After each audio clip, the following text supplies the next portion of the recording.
Hey guys, welcome back in new video. Guys कैसे हैं आप सब? आई होप आप सब ठीक होंगे। गाइस मेरा नाम है सारुद्दीन खान और आप देख रहे हैं अपना यूट्यूब चैनल फार्मेसी वाला। कोई भी सपना साकार करने के लिए सबसे जरूरी है सही कोच का होना। चुनिए फार्मेसी वाला को और करे अपने B pharm and D pharm का सपना साकार। Download the app now. तो आज की जो वीडियो है ना, इस वीडियो में हम देखने वाले हैं वही जो फार्माकोलॉजी के जो इंपॉर्टेंट क्वेश्चन थे, लॉन्ग क्वेश्चन, तो उनको हम सॉल्व कर रहे थे। तो टोटल देखिए 15 क्वेश्चंस थे, तो 15 सेपरेट वीडियो होने वाली हैं। तो हम जहाँ तक हमने कवर कर लिए थे लास्ट वीडियो में, तो हमारी थर्ड यूनिट चल रही थी और थर्ड यूनिट में जो 8वां क्वेश्चन था यानी कि डिफाइन ऑटोकोइड वाला, ये यहाँ पे हमने कवर कर लिया था। तो आप जो है स्टार्टिंग से पूरी प्लेलिस्ट देखते आना कि क्या इंपॉर्टेंट क्वेश्चन कौन कौन से थे एंड उनके सॉल्यूशन, एक तरफ से वीडियोस विद नोट्स आपको फार्मेसी वाले ऐप पे मिलेंगे। बाकी जो प्लेलिस्ट है आपको मैं डिस्क्रिप्शन में लिंक दे दूंगा, वहाँ से आप वॉच कर सकते हैं। और बात करते हैं, देखिए जो आज हम कवर करने वाले हैं क्वेश्चन, वो है describe arachidonic acid pathway and की physiological and pathological role of prostaglandin. काफ़ी इंपॉर्टेंट क्वेश्चन है। तो देखिए बात करते हैं, वही जो क्वेश्चन है मैंने यहाँ पे लिख लिया है कि describe arachidonic acid pathway and की physiological and pathological role of prostaglandin.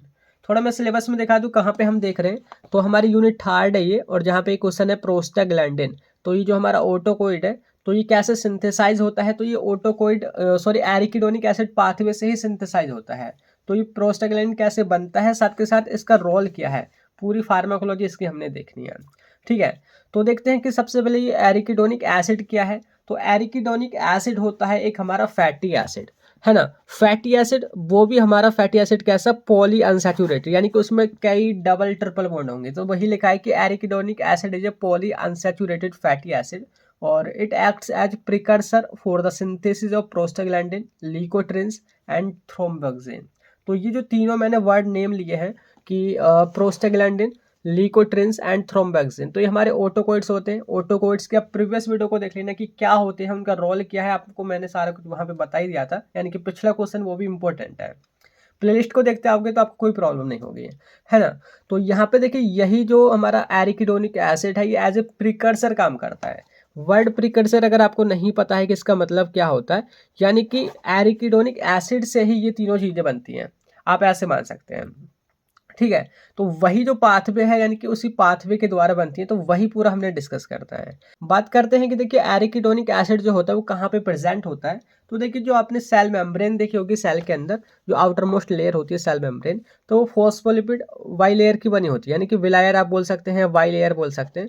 तो उसकी बनी होती है, तो वहीं पे एक कंपोनेंट होता है, बोले तो वहीं पे हमारा एरिकिडोनिक एसिड प्रेजेंट होता है। ठीक है, and arachidonic acid plays important role in inflammation, pain, fever, platelet aggregation and irritation. कहाँ कहाँ पे इसका काफ़ी इंपॉर्टेंट रोल हो जाता है कि इन्फ्लामेशन में, पेन में, फीवर में कैसे, वो मैं अभी आपको जो पूरा पाथ में समझाऊंगा, फिर आपको थोड़ा क्लैरिफाई हो जाएगा। ठीक है, तो सारी जो हमारी पेनकिलर्स होती हैं जो कि आपने कभी ना कभी जरूर ली होंगी, जैसे कि हमारी आइबुप्रोफेन है, कीटोप्रोफेन है, डाइक्लोफेनेक है, पैरासीटामोल है, तो वो कहाँ पे काम करती हैं, वो इसी पाथवे पे काम करती हैं। और जो हमारा प्रोस्टाग्लैंडिन होता है तो उसकी सिंथेसिस को वो इनहिबिट कर देती हैं, क्योंकि प्रोस्टाग्लैंडिन ही है जो कि रेस्पॉन्सिबल होता है पेन के लिए, या बोले तो फीवर के लिए और टेम्परेचर को इंक्रीज करने के लिए। ठीक है, तो ये हमारी जनरल सी बातें हैं। तो देखते हैं कि एरिकिडोनिक एसिड पाथवे क्या है और कहाँ से ये स्टार्ट होता है। तो देखिए स्टार्टिंग से हम समझते हैं कि देखिए होता क्या है कि जब भी हमारी इंजरी होती है हमारी बॉडी में, या बोले तो कोई फॉरेन सब्सटेंस, फॉरेन कोई भी चीज़ ऐसी एंटर करती है जो कि हमारी सेल को इंजर्ट करती है, तो होता क्या है कि देखिए आप इमेजिन करना कि जैसे कि आप देखोगे यहाँ पे ये हमारी सेल मेम्ब्रेन है। ठीक है, सेल मेम्ब्रेन हमारा फॉस्फोलिपिड बाइलेयर की बनी होती है, और यही इतना पार्ट हमने जूम किया है। ठीक है, जो कि एक लेयर ये है फॉस्फोलिपिड की, एक ये है, यानी कि फॉस्फोलिपिड बाइलेयर। तो ये जो फॉस्फोलिपिड होता है, वहीं पे क्या प्रेजेंट होता है, एरिकिडोनिक एसिड, जो कि बनता कैसे है, बोले तो वो फ्री कैसे हो पाता है। तो वहाँ पे एक एंजाइम है जो कि फॉस्फोलाइपेज A2 एंजाइम है, जो कि फॉस्फोलिपिड से एरिकिडोनिक एसिड को रिलीज कराता है, या बोले तो फ्री कराता है। अब स्टार्टिंग से समझिए कि देखिए हमें कोई इंजरी हुई है, सपोज हमें यहाँ पे कैसे ही कट लग गया। अब यहाँ की जो सेल है, लाइक जैसे कि हमारी न्यूट्रोफाइल्स हुई, मास्ट सेल हुई, या प्लेटलेट्स हुई, या एंडोथेलियल सेल ही हुई, वो डैमेज हो जाती हैं, यानी कि उनकी सेल मेम्ब्रेन डैमेज हो जाती है।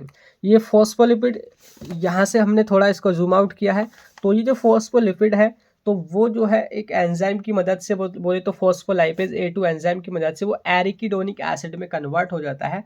एरिकिडोनिक एसिड नेम को रट लीजिए, क्योंकि पूरी थर्ड यूनिट में यही सबसे इंपॉर्टेंट है कि एरिकिडोनिक एसिड पाथवे क्या है और जो हमारी नसेट्स होते हैं यानी कि जो पेन किलर्स, जो नेक्स्ट क्वेश्चन आएगा वो कहाँ पे काम करती हैं, उनका फार्माकोलॉजिकल एक्शन कहाँ पर होता है, तो वो इसी पाथवे पे काम करते हैं। तो आपने रट लेना है एरिकिडोनिक एसिड, वो बनता कैसे है, इस एंजाइम की मदद से।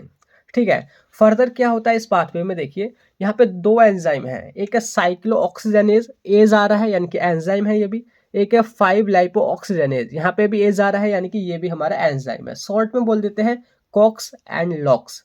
ठीक है, और अलग नेम भी दे दिया है कि इसको हम कॉक्स पाथवे भी बोल देते हैं, इसको हम लॉक्स पाथवे बोलते हैं। यानी कि हमारा जो एरिकिडोनिक एसिड बना है वहाँ पे दो तरह के एंजाइम काम कर सकते हैं। एक एंजाइम साइक्लोऑक्सीजनेज है, एक एंजाइम 5 लाइपोऑक्सीजनेज है। जो 5 लाइपोऑक्सीजनेज जो एंजाइम है वो एरिकिडोनिक एसिड को कन्वर्ट करता है 5-HPETE, बोले तो 5 हाइड्रोक्सी पैरोक्सी इकोसा टेट्रा इनोइक एसिड, ये इसमें कन्वर्ट करता है और इससे बनता है हमारा लीकोट्रिन। लीकोट्रिन क्या होता है, ये भी हमारा एक ऑटोकोइल होता है। ठीक है, जैसे कि मैंने यहाँ पे दिखाया था ना कि किस किस की सिंथेसिस करता है, ये प्रोस्टाग्लैंडिन की, ल्यूकोट्रिन्स की एंड थ्रोम्बोक्सिन की। तो ल्यूकोट्रिन कैसे बनता है, इस एंजाइम की मदद से बनता है जो कि हमारा 5 लाइपो ऑक्सीजनेज एंजाइम है। ठीक है, यहाँ पे ये पूरा पाथवे इसका मतलब एक साइड ही खत्म हो जाता है। सेकंड जो दूसरा हमारा चल रहा है कि साइक्लो ऑक्सीजनेज एंजाइम, तो ये दो टाइप्स के होते हैं, COX-1 एंड COX-2। तो ये जो COX-1 एंड COX-2 है इनकी लोकेशन अलग होती है और काम दोनों का एक ही होता है। तो COX-1 एंड COX-2 करते क्या है, ये बनाते हैं प्रोस्टाग्लैंडिन, जो हमारा मेन है, जो कि हमारा क्वेश्चन इसी के ऊपर है कि प्रोस्टाग्लैंडिन का फार्माकोलॉजिकल एक्शन। तो प्रोस्टाग्लैंडिन कहाँ से बनता है, वो एरिकिडोनिक एसिड पर जब साइक्लो ऑक्सीजनेज एंजाइम काम करता है तो उसके ऑक्सीडेशन से हमारा प्रोस्टाग्लैंडिन बनता है।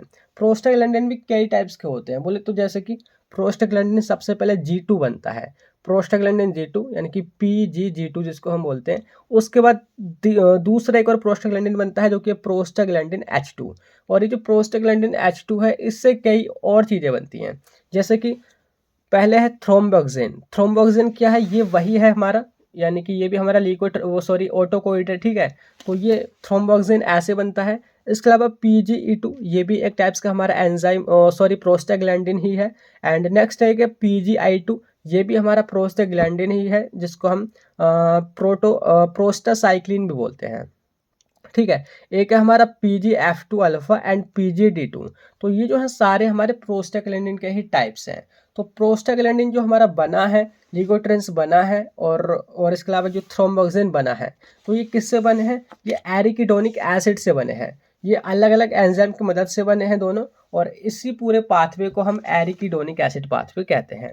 और ये कहाँ से स्टार्ट हुआ था कि जब भी हमारी बॉडी में इंजरी होती है या हमारी सेल डैमेज हो जाती है तो एरिकिडोनिक एसिड बनता है, उनसे ये सारी चीज़ें रिलीज होती हैं। अब इनका काम क्या है, जो कि हम मेन बात करने वाले हैं, प्रोस्टाग्लैंडिन का काम क्या है, तो यही है जिसकी वजह से हमें पेन होता है, हमें क्या होता है, हमारी बॉडी जो होती है उसका टेम्परेचर बढ़ जाता है, एंड इसके अलावा फीवर वगैरह भी प्रोस्टाग्लैंडिन की वजह से ही आता है। तो समझते हैं थोड़ा डिटेल में कि देखिए आपको कभी ना कभी पेन तो ज़रूर हुआ होगा, या फिर हेडेक हुआ हो, या फिर फीवर आया हो। कभी सोचा है कि हमारी बॉडी में ऐसी क्या चीज़ रिलीज होती है जिससे कि हमें ये सारी प्रॉब्लम होती है, तो उसका एक ही नाम है, वो है प्रोस्टाग्लैंडिन। तो रट लीजिए कि प्रोस्टाग्लैंडिन एक ऐसा केमिकल है, एक ऐसा ऑटोकोइड है कि वो जब भी हमारी बॉडी में रिलीज होता है तो उसकी वजह से क्या है, हमें फीवर हो सकता है, हमारी बॉडी का टेम्परेचर बढ़ सकता है और हमारी बॉडी में पेन हो सकता है।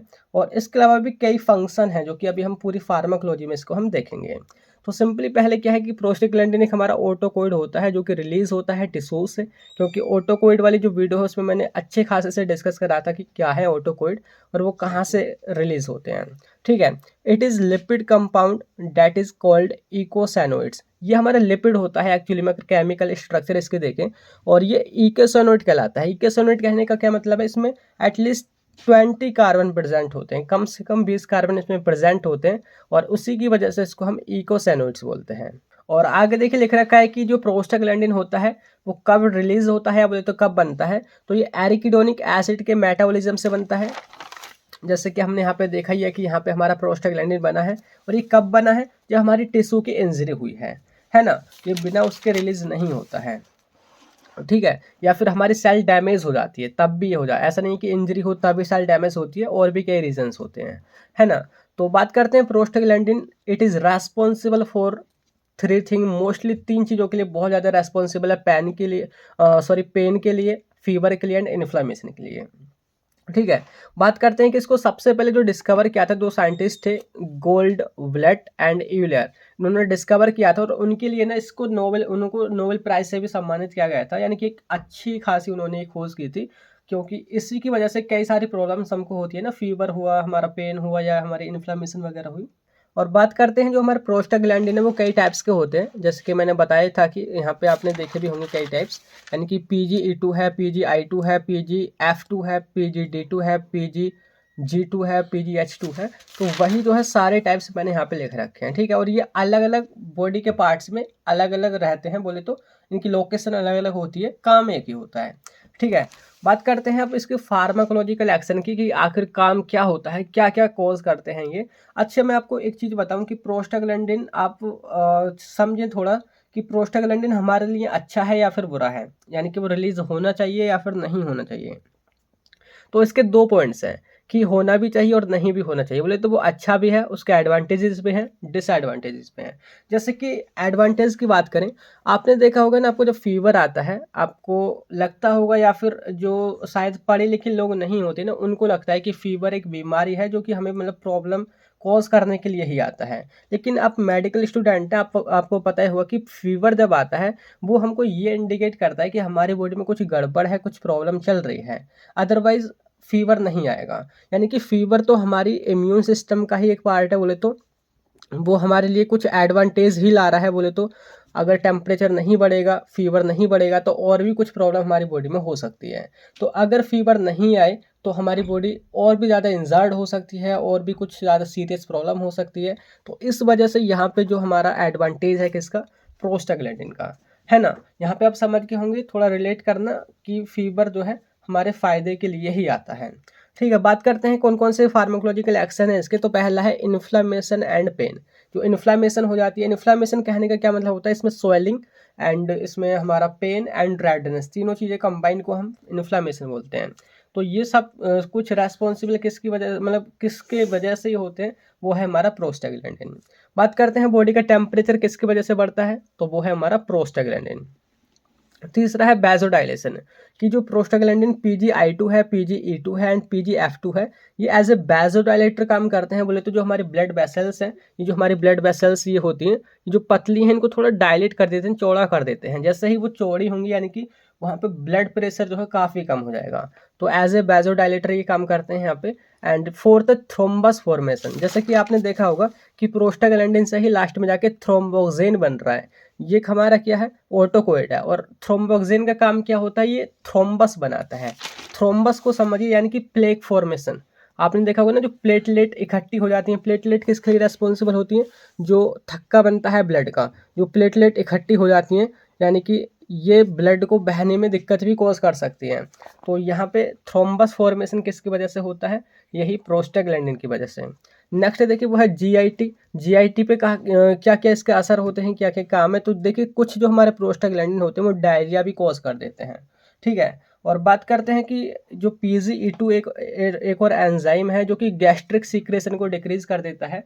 बोले तो HCl को कम रिलीज करता है, या फिर और भी हमारे कई कंपोनेंट होते हैं, मतलब HCl के साथ साथ, तो उनके सीक्रेशन को कम कर देता है।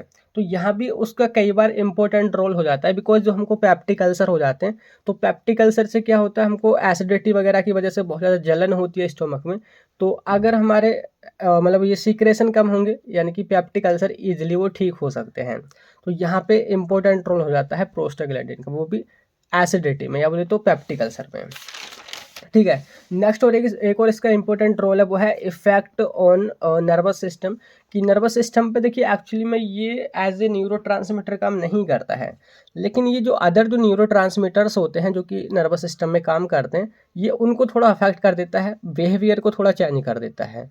तो यहाँ पर भी इसका इफेक्ट है किसका, हमारा प्रोस्टाग्लैंडिन का।